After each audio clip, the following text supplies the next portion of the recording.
প্রতিটি কথা মন দিয়ে শোনো। আমার মতো তোমরাও ডিপ্রেশন থেকে দূরে থাকবে। প্রথমত তোমাদের বলবো, যার কেউ নেই, কিছুই নেই, তার উপরওয়ালা আছে। বিশ্বাস আর ভরসা রাখতে হবে, স্মরণ করতে হবে, সবসময় উপরওয়ালাকে স্মরণ করো। তুমি হয়তো মনে করছো তোমার সব শেষ, তুমি আর উঠে দাঁড়াতে পারবে না, কিন্তু তুমি ভুল ভাবছো। জীবনে শেষ বলে কিছুই নেই। যেখানে শেষ, সেখান থেকেই আবার নতুন করে শুরু। দ্বিতীয়ত বলবো, শরীর চর্চা করো। ইচ্ছে না হলেও ইচ্ছের বিরুদ্ধে গিয়ে করো। রোজ শরীর চর্চা করো। নিজেকে প্রচুর ভালোবাসতে হবে। শরীর ঠিক রাখতে হবে। শরীর ঠিক না থাকলে মানুষের মনও ঠিক থাকে না। কিছুটা সময় নিজেকে দাও, শুধুই নিজেকে। নাম্বার 3, নিজেকে ব্যস্ত রাখো। নিজের কাজ করো, বই পড়ো, টুকিটাকি বাবা মায়ের কাজে হেল্প করো। জাস্ট নিজেকে ব্যস্ত রাখো। কোনো কিছুতে যদি মন না বসে, তবুও করো। তোমাকে নিজেকে ব্যস্ত রাখতেই হবে। তুমি পারবে, তুমি চাইলেই পারবে। শুয়ে বসে থেকে সময় কাটানো বন্ধ করো, কারণ অলস মাথা শয়তানের বাসা। আমাদের এই আলসেমি ভাব খাল কেটে কুমির আনে। অর্থাৎ এই আলসেমি ভাবের জন্য মানসিক অবসাদ আরো বেশি ঘিরে ধরে।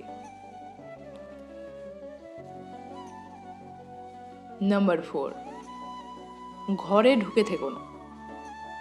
চারিদিক থেকে সমস্যা ঘিরে ধরেছে বলে যদি তোমার নিজেকে কখনো মূল্যহীন মনে হয়, যদি কারোর সাথে কথা বলতে ইচ্ছে না করে, তাহলে বাড়ি থেকে বেরিয়ে কোনো একটা খোলা জায়গায় গিয়ে বসো। প্রকৃতির সৌন্দর্য দেখো আর ভাবো, উপরওয়ালার সৃষ্টি এই জগৎ কত সুন্দর। উপরওয়ালা কত সূক্ষ্মভাবেই না সব কিছু সৃষ্টি করেছেন। এই দুনিয়ায় একটি পিঁপড়ারও মূল্য আছে, একটি হাতিরও মূল্য আছে। তুমি তো মানুষ, তাহলে তুমি মূল্যহীন হলে কি করে? তোমার মূল্য আরো অনেক বেশি। জীবনে সমস্যা আসবেই, আর এই সমস্যার সমাধানও আছে। প্রতিটি সমস্যার সমাধান আছে। তার জন্য আমাদের নিজেকে সময় দিতে হবে, ধৈর্য ধরতে হবে। নাম্বার 5, পজিটিভ চিন্তা করো। নিজেকে অন্যের সাথে তুলনা করা বাদ দাও।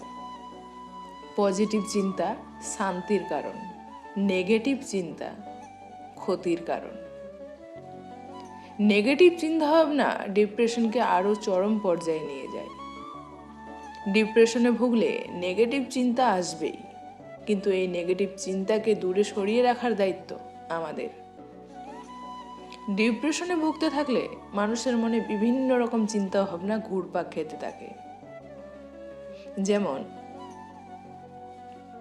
আমি হয়তো সবচেয়ে খারাপ, আমার মতো দুঃখ হয়তো আর কারণে, আমি একজন ব্যর্থ মানুষ, আমার দ্বারা কোনো কিছুই সম্ভব নয়, আমি হয়তো সব সময় অসুস্থ।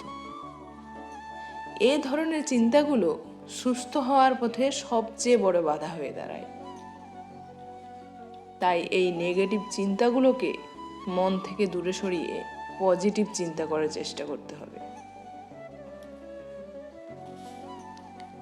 আশাহত হওয়া কোনোভাবেই চলবে না। সব সময় মাথায় রাখতে হবে, সব সমস্যার সমাধান আছে, একদিন সুদিন আসবেই। নাম্বার 6, সুষম খাবার খেতে হবে। জাঙ্ক ফুড খাওয়া একদম চলবে না। সুষম খাদ্য খেলে ডিপ্রেশন থেকে মুক্তি মেলে। লক্ষ্য রাখতে হবে যেন খাবারে প্রয়োজনীয় পুষ্টিগুণ থাকে। নাম্বার 7, পর্যাপ্ত পরিমাণে ঘুমোতে হবে। পর্যাপ্ত ঘুম ডিপ্রেশনকে ধারে কাছে ঘেঁষতে দেয় না। মন আর শরীর ঠিক রাখতে পর্যাপ্ত পরিমাণে ঘুমের দরকার। একজন প্রাপ্তবয়স্ক মানুষের জন্য 7 থেকে 8 ঘন্টা ঘুম যথেষ্ট।